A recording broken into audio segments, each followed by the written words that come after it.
ProByLas. Laser Plastic Welding, one machine fits all laser plastic welding technologies. We are here at the K25 show, and what we have with us to show at the booth is the Turnkey M, our bigger machine compared to the Turnkey S. It's also built up modular, so you can have different type of optics and lasers inside.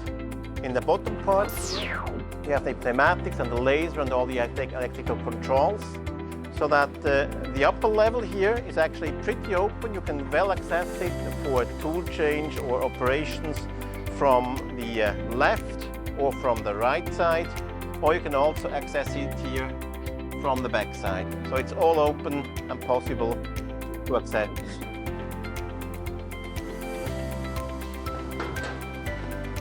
So what we are welding on these machines is just a demo object with the Skyline or mountain line of Lucerne, where we come from. It's 2 polypropylene sheets with 300 micrometer thickness. We put in now some new sheets, one laser transparent, the other one laser absorbing, just the standard case. Now we go in the machine, we close the door, we clamp down and start the laser process. It's a fast control process, moving the beam quickly around only once and not quasi simultaneously as you would usually do with the scanner. And out.